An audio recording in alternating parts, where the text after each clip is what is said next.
Good morning. Thank you for being here. We are here today for the press conference of Anhey Ghorhey Da Daan, also known as Alms of the Blind Horse.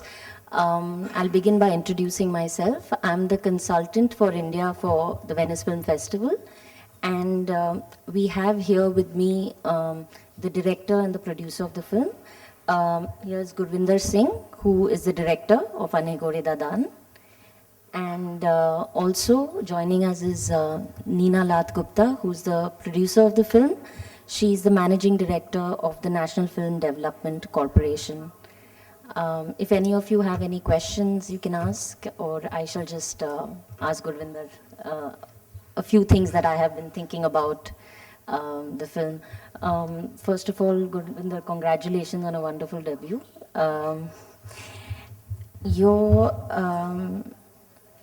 Your film has been adapted from a novel by Gurdial Singh. Can you tell us more about this? How did you come across the source material? And also, what was the process of adapting the material to cinema? As in, how true have you stayed to the novel? I had read the novel about, say, 10 years back when I was still studying at the film school.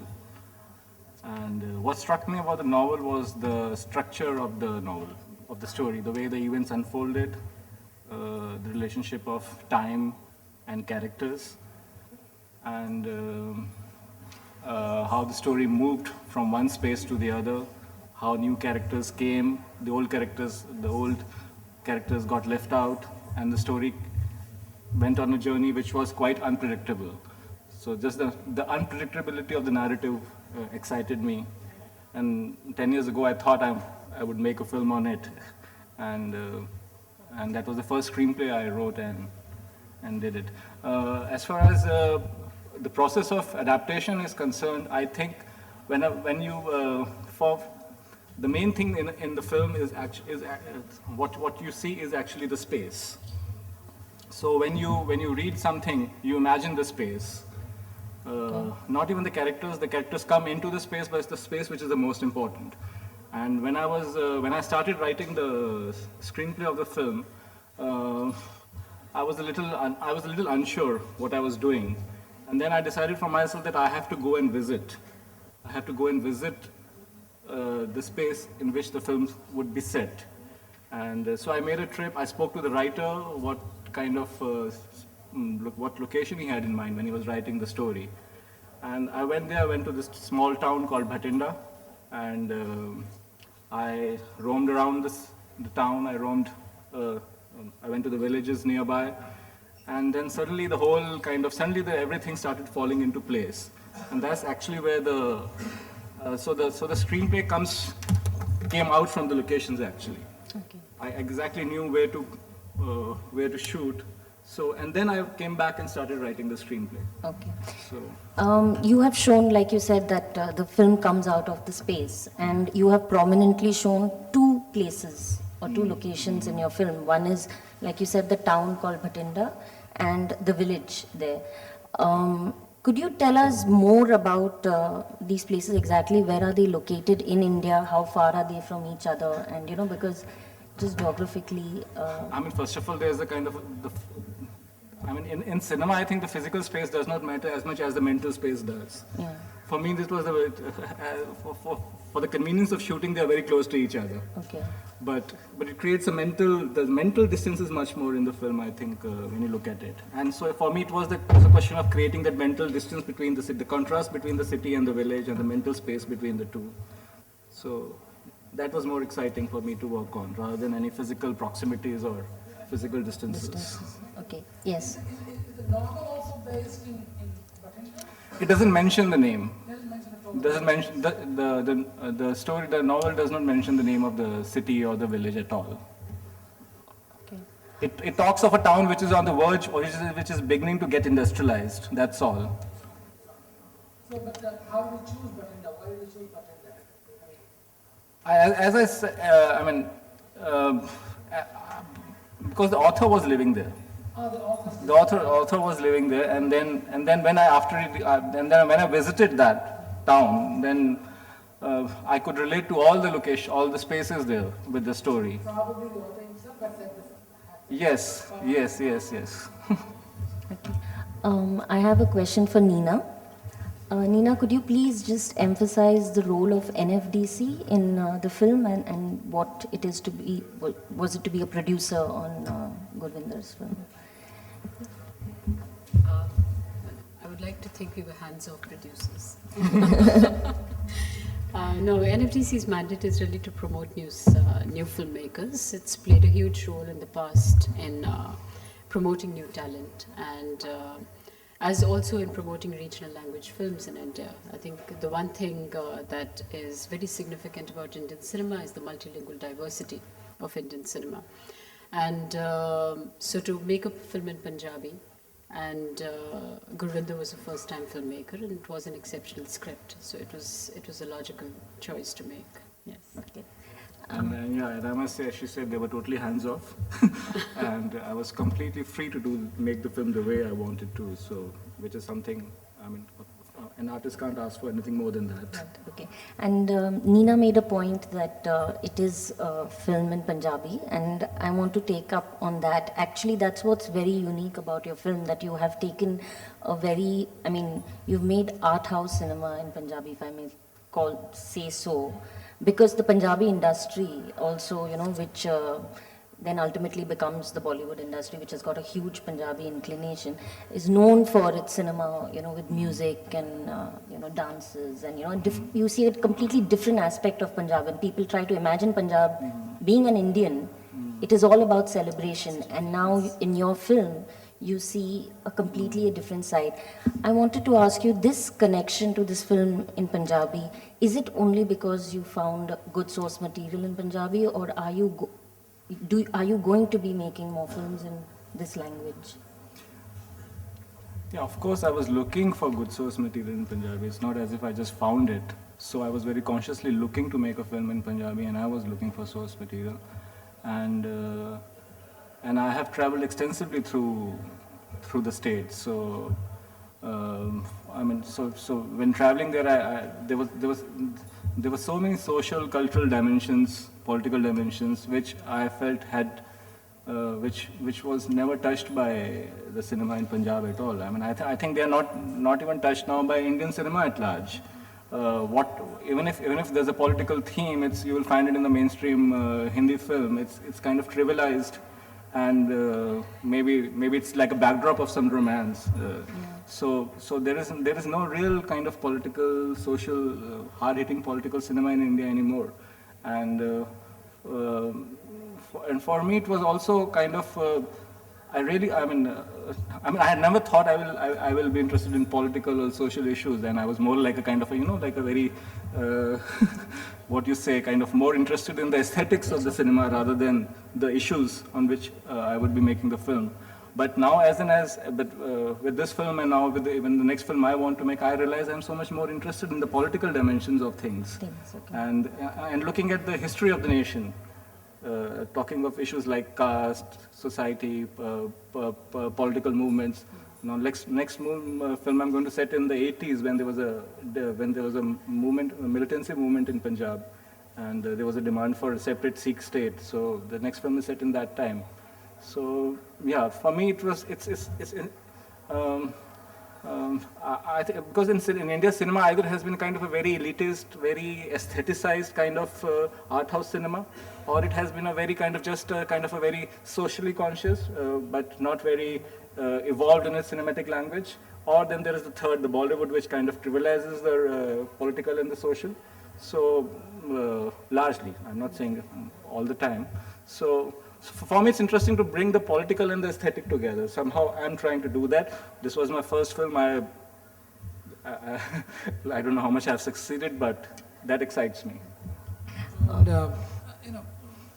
it's always been not very easy, to adapt a film from a written work. And I've always noticed that there have always been, kind of little issues between writers and filmmakers. Even.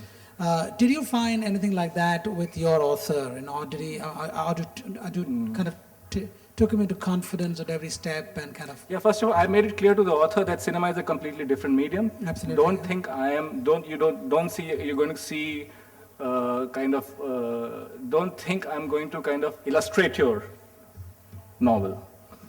Most of the adaptations end up illustrating the literature. So I made it clear that it won't be an illustration of the of your work.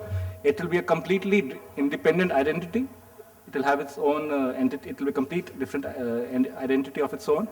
And my concern will be, my decisions would be taken on the basis of what is good for the film, and not as good which from the point of view of your story.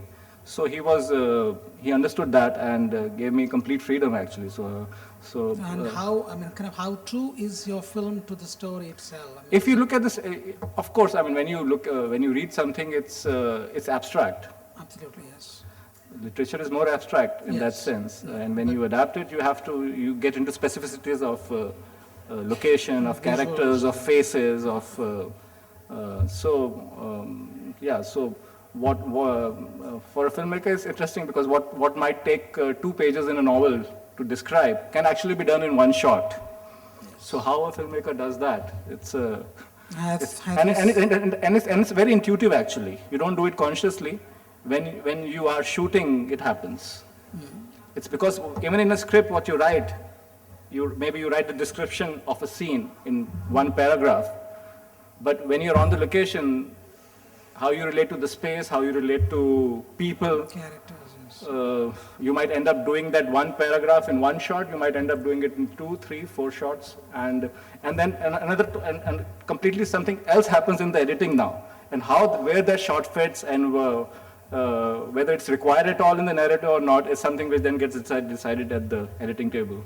Has the writer seen the film already? No, not yet. Not yet. Okay, so we really don't know his opinion on that as yet.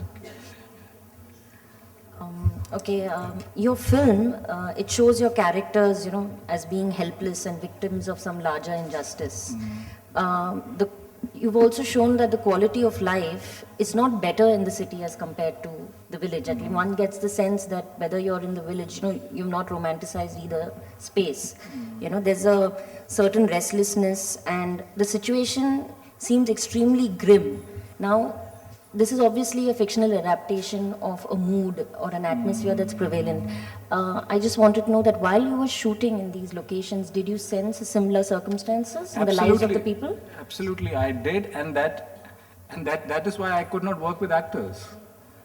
I could not work with this well of actors from the city who just did not look like my characters. Okay. Most of the actors are from the village in which the film is shot. And they are all from the same neighborhood in which the film is shot actually. So they were completely, the certain kind of, what I was looking for came through the faces. Yeah. And the mood a lot depends on, we did of course, the shot taking and the lighting of course adds to the mood. But the first thing for me is the face actually. If the face is wrong, you can't do anything. So the depth, the experience of life, that lived life, which you see in a face, it's like landscape. A face is like a landscape for me. So. And you picked up these non-professional actors, is it? Was it non-professional, all of them, or the actors? Few are from, like the main rickshaw puller, the Melu is Yes. an actor. But also he's not worked in a film before. So he was a kind of a very committed, socially very kind of, he does kind of a socially active, what you call social activism, that kind of a theater he does in Punjab. So, but when he read the script, he said, yeah, I'm going to do this film. So they're not actors as such? No, they're not actors, sir, yeah. Was it difficult to get them into your kind of mold of, was it difficult to direct them? No, it was not difficult to direct them because as a director, I'm not looking to direct. As a director, I'm also looking to accept. Okay. It's not a question, you're not imposing yourself all the time on something. You have to accept. Like Bresson said, you cannot wish the reality to be more palpable than what it is. A lot of problem with cinema is that directors end up trying to make the reality more palpable. And that becomes that ends up looking fake at times. So if you just accept the limitations of the space, of the people who are the faces of your film, I think you gain a lot by that because you are accepting. Yeah. It's not always directing. It's also accepting and accepting it for what it is and saying it has it and seeing the power in that. What is there?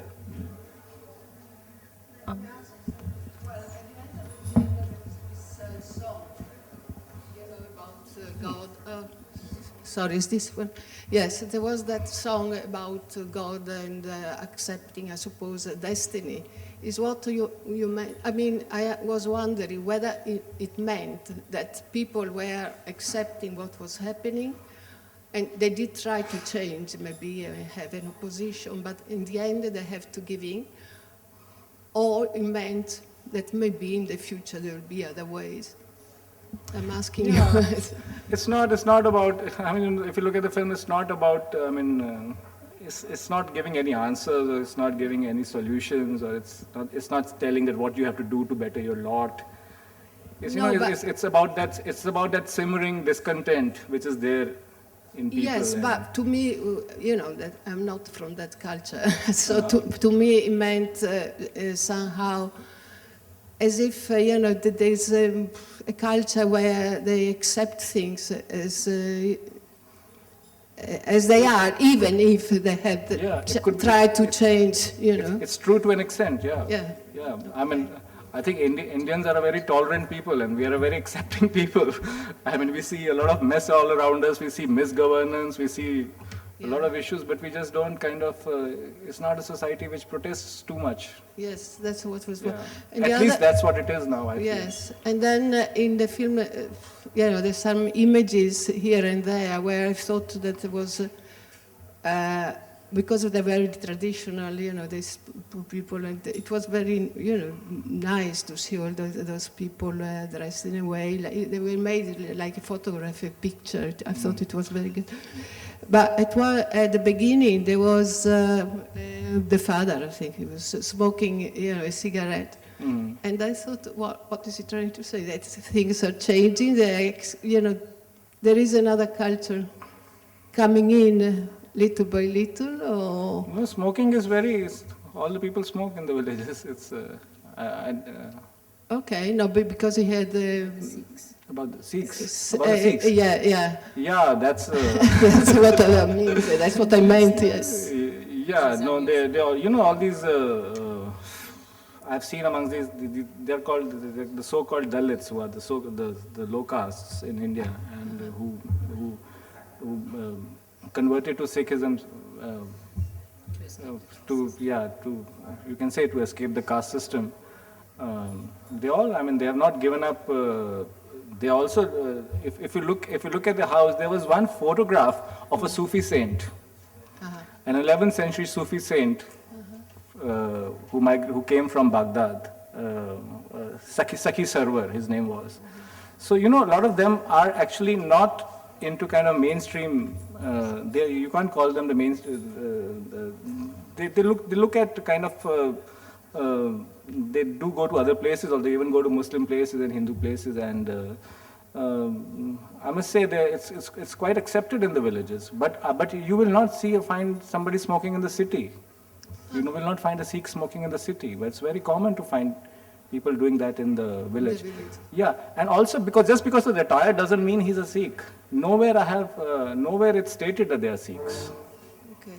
Even Muslims and Hindus wear the turbans. They also have free-flowing beards in the villages. When I started traveling through Punjab, that was the biggest confusion for me actually. I would suddenly look at the person and think he's a Sikh, and suddenly turn out to be a Muslim.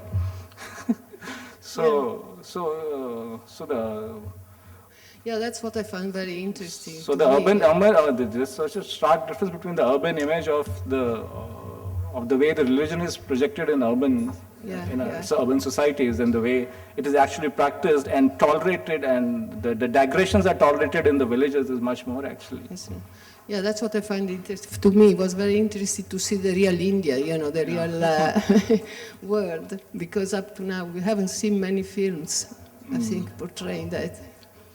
Thank you for doing it, for your film. Gurvinder, I had one more question about the statement that you made earlier, saying that there are directors who try to make the reality more palpable. Now, your film, obviously, it moves at a certain pace, which a lot of audiences would find very demanding. Now, I was just saying, how do you go about making editing decisions for your film? I mean, could you give us an insight into the editing process as to how you decide as to when to cut a shot and move on to the next?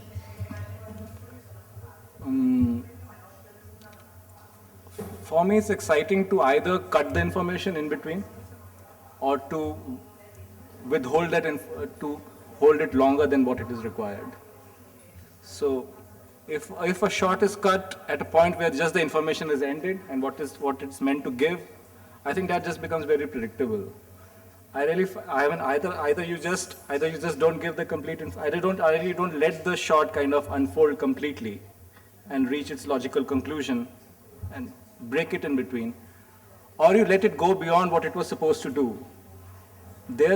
I think in both, what you gain is actually a sense of time, actually, a sense of kind of when either something is unfinished or something goes beyond. It's it's like life. It's like human lives. Some people die very young, and some people die very old when they have nothing to do. They sit on their charpais and smoke hookahs in the evening, all through the day. So it's like shots are like that. Either they die young or they die very old. Well, that's a great insight. Nina, I would like to ask you a question as a producer. Obviously, this is a very unique film that's come from India, and it has shown at the Venice Festival, and hopefully it will travel to other festivals. Do you think this film will be distributed in India, and if it will find audiences in mainstream India and appreciation among the critics there? Well, appreciation amongst the critics, yes. Audience, almost no, yeah. Sadly, that has been the case for many years in India. It's very difficult to take these films through a commercial exhibition circuit, as is the case the world over. The difference in India is that we don't have specialty theatres that really cater to this kind of cinema. And until that is set up and comes into place, I don't see films like this really having a viable mode of exhibition in India. So no, I don't. I certainly see it traveling a lot internationally. In India, I think it's going to go through the film society movement, probably through universities, colleges, is where I see the audience coming in. Yeah. I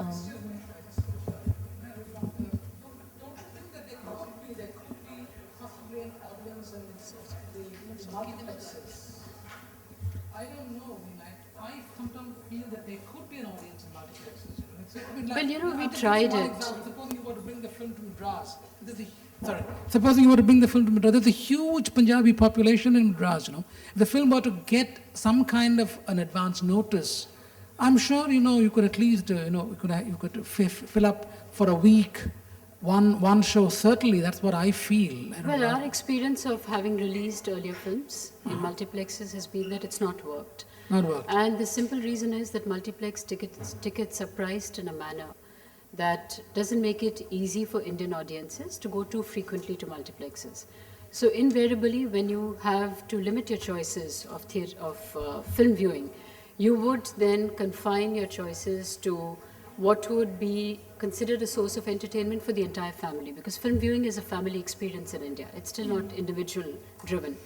And therefore, then you would rather go for an entertainer than go for a film like this at 200 rupees a ticket. Where I see films like this doing exceptionally well is when theatres come up that offer tickets at about 50 rupees in India. And I don't dispute the fact that there's an audience for this cinema. I think there's a tremendous audience everywhere, and that's borne out by the huge response you get to film festivals in India, all across, which is why you have these mini festivals flourishing, mushrooming all over the country.